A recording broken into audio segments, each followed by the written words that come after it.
Una noche empezó diciendo el padre: había salido yo a dar un paseo por Roma. El cielo estaba despejado y la luna, con su luz pálida y misteriosa, bañaba las viejas columnas y los muros. Mis compañeros seguían a las muchachas. A mí, la nostalgia y el amor me llevaron al campo libre.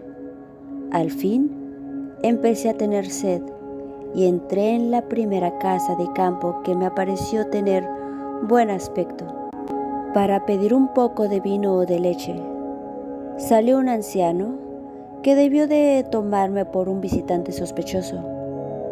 Lo dije lo que quería, y en cuanto supo que era extranjero y alemán, me hizo entrar muy amablemente en su habitación y me trajo una botella de vino. Me hizo sentar y me preguntó cuál era mi oficio. La estancia estaba llena de libros y objetos antiguos. Nos ensartamos en una larga conversación.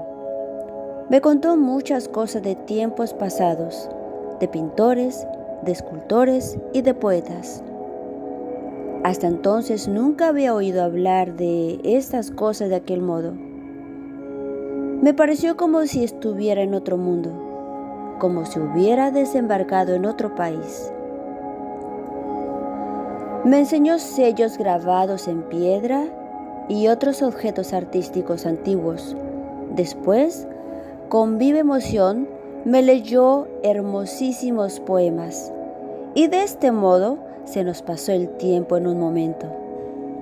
Todavía ahora se me alegra el corazón cuando pienso en aquel hervidero de mil extraños pensamientos y sensaciones que llenaban mi espíritu aquella noche.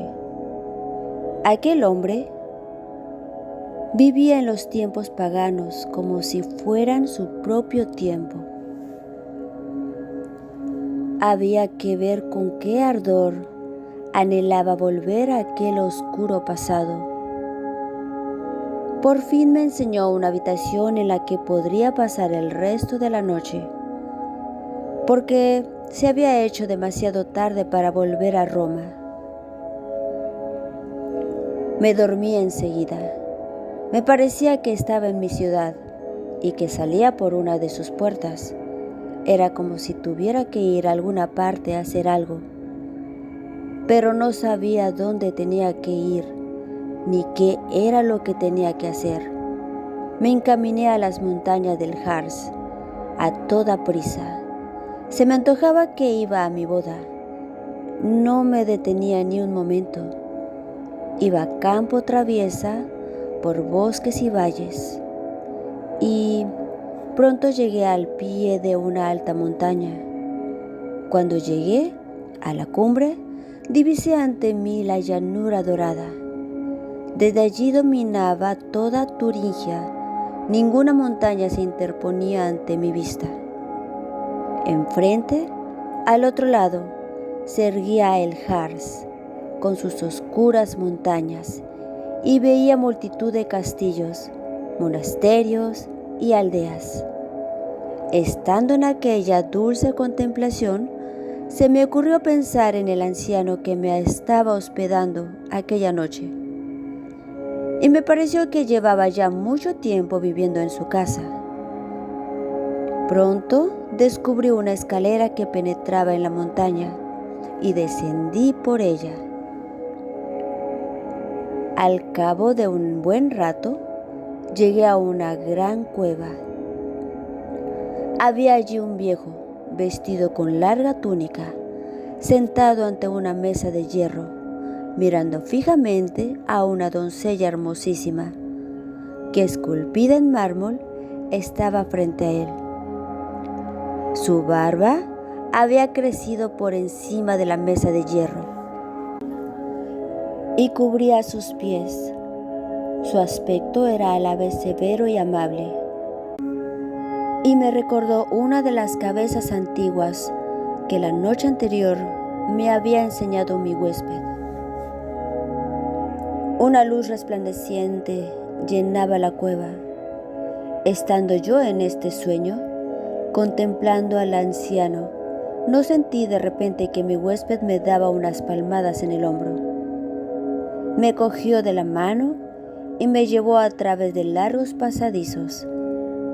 Al cabo de un rato vi a lo lejos una luz, como si el sol quisiera entrar en aquella galería. Corrí siguiendo aquella claridad y me encontré enseguida en una verde llanura. Pero todo me pareció muy distinto. Aquello no era Turingia. Inmensos árboles de hojas grandes y brillantes esparcían sombra por doquier. El aire era muy cálido, no obstante, su calor no era opresivo. Por todas partes había fuentes y flores, y entre todas las flores, una que me gustaba especialmente. Me parecía como si las demás se inclinaran ante ella. «¡Oh, padre! Decidme, ¿de qué color era?», gritó el hijo emocionado. «¿No era azul?». «Puede ser», prosiguió el padre, sin prestar atención a la extraña brusquedad de Enrique. Me acuerdo solo que experimenté una sensación extraña y que estuve largo tiempo sin acordarme de mi acompañante. Al fin, cuando me volví hacia él, me di cuenta de que me estaba mirando atentamente y de que me sonreían con íntima alegría. ¿De qué modo salí de aquel lugar? No sabría decirlo ahora. Estaba de nuevo en la cumbre de la montaña. Mi acompañante estaba a mi lado y me decía: «¿Has visto el milagro del mundo? De ti depende de que seas el ser más feliz de la tierra y que además llegues a ser un hombre famoso. Fíjate bien en lo que te voy a decir.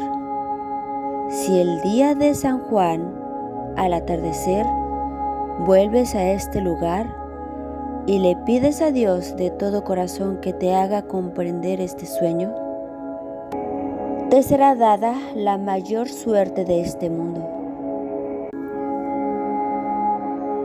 Fíjate, solo en una florecilla azul que encontrarás aquí, arráncala y encomiéndate humildemente al cielo. Él te guiará». Después, siempre en sueños, me encontré entre maravillosas figuras y seres humanos. Tiempos infinitos, en múltiples transformaciones, pasaban revoloteando ante mis ojos. Mi lengua se encontraba como libre de ataduras, y todo lo que decía sonaba como música. Después de esto, todo se volvió de nuevo oscuro, angosto y habitual. Vi a tu madre que me miraba con ojos entre amables y avergonzados. Llevaba en sus brazos a un niño resplandeciente. Iba a acercarme cuando de repente este fue creciendo más y más.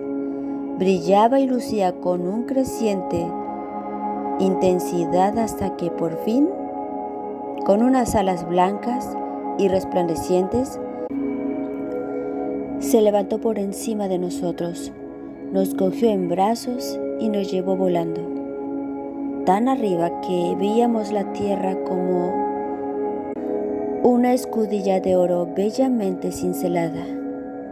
Del resto del sueño, me acuerdo solo de una cosa, que volvieron a aparecer la flor, la montaña y el anciano. Pero enseguida me desperté y me sentí movido por un gran amor. Me despedí de aquel huésped que me había acogido con tanta amabilidad. Él me pidió que volviera a visitarle. Así se lo prometí y así lo hubiera hecho de no haber salido tan pronto de Roma para irme toda prisa a Habsburgo.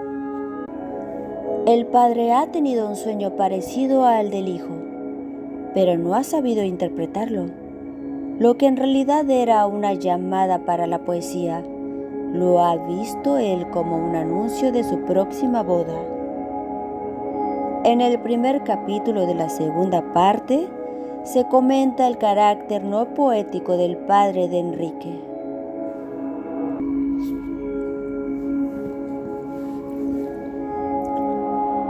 San Juan había pasado.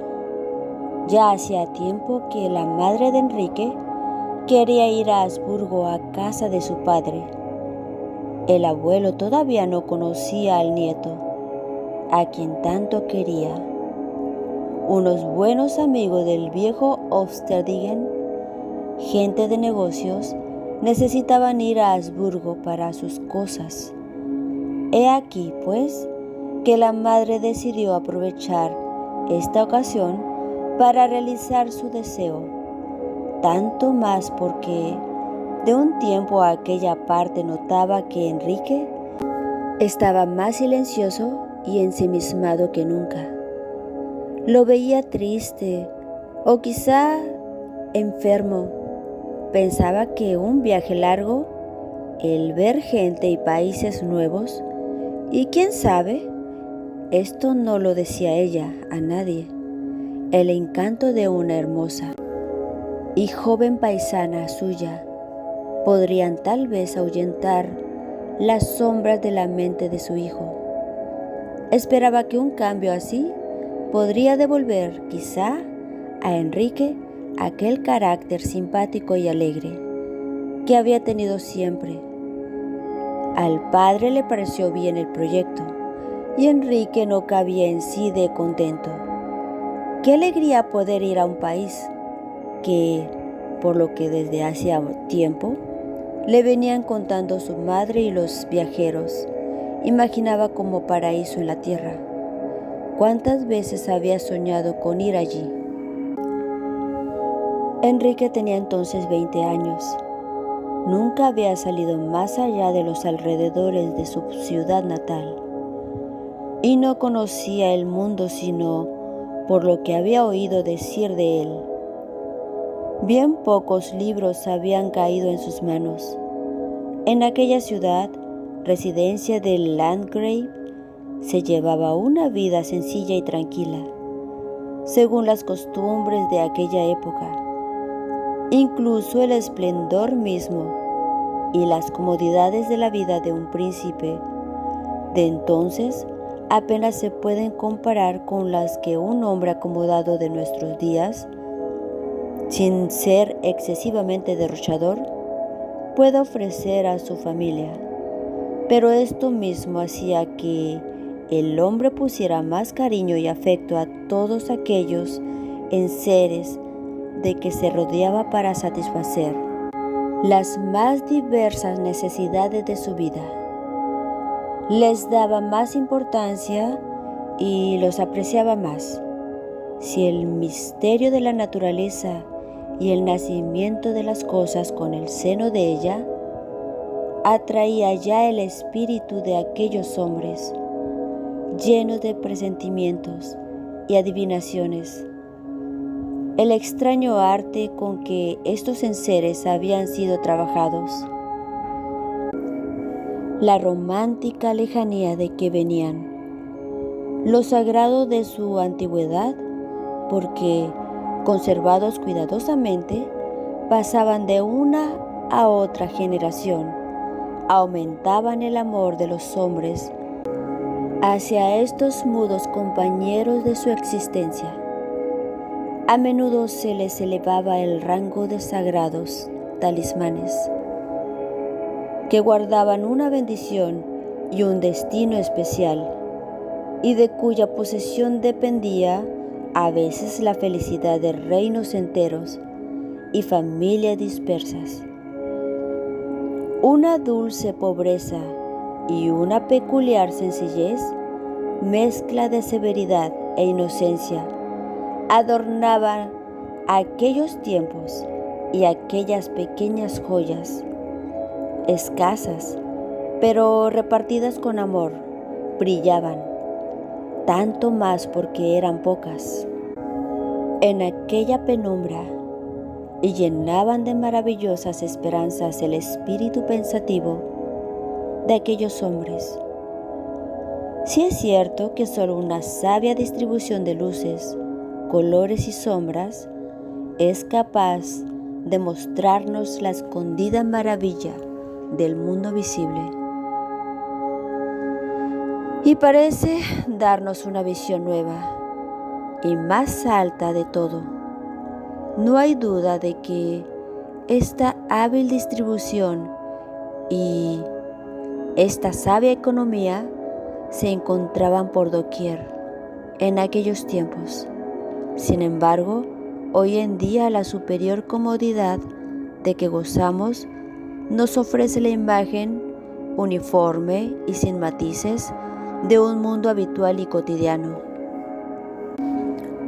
En todas las transiciones, como si fueran una especie de reinos intermedios, se diría que hay una fuerza espiritual y superior que quiere salir a la luz, y del mismo modo como en el mundo en que vivimos, los parajes más ricos en tesoros subterráneos y celestes se encuentran entre las grandes montañas, fragosas e inhóspitas, y las inmensas llanuras, asimismo entre los ásperos tiempos de la barbarie y las edades ricas en arte, en ciencia y en bienestar, se encuentra la época romántica, llena de sabiduría, una época que, bajo un sencillo ropaje, encubre una figura excelsa. ¿A quién no le hará gustar pasear a la hora del crepúsculo entre dos luces, cuando el día y la noche se encuentran y se rompen en mil sombras y colores? Hundámonos, pues, en los años en que vivió Enrique, cuando, pletórico de emoción, salía al encuentro de nuevos acontecimientos. Para Novalis lo romántico es uno de sus sentidos. Es lo que se refiere a la conciencia de la gran fuerza que mueve todas las cosas.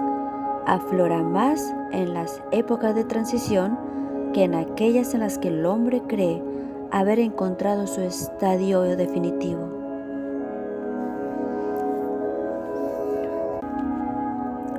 El muchacho se despidió de sus compañeros y de su maestro, el anciano y sabio capellán del palacio, que conocía muy bien las grandes cualidades de su discípulo y que, encomendándole al cielo en sus pensamientos, le dijo adiós con gran emoción. La condesa era la madrina de Enrique. Este iba a verla a menudo, a la Warburg. También de ella fue a despedirse el viajero. La noble dama tuvo amables palabras para su protegido. Le dio buenos consejos. Le regaló una cadena de oro para el cuello y le deseó un buen viaje. Enrique se separaba con tristeza de sus padres y de su ciudad natal. Ahora es cuando sabía lo que era separarse de lo que uno ama. Antes, cuando pensaba en el viaje, no había imaginado lo que iba a hacer este sentimiento de verse a una arrancado por primera vez del mundo, que hasta entonces había sido suyo, y de sentirse como empujado hacia una orilla desconocida. Es inmensa la tristeza que se apodera de un joven en esta primera experiencia de lo pasajero de las cosas de este mundo. Antes de llegar a este momento de la vida, todo parece necesario, imprescindible, firmemente enraizado en lo más profundo de nuestro ser, e inmutable como Él.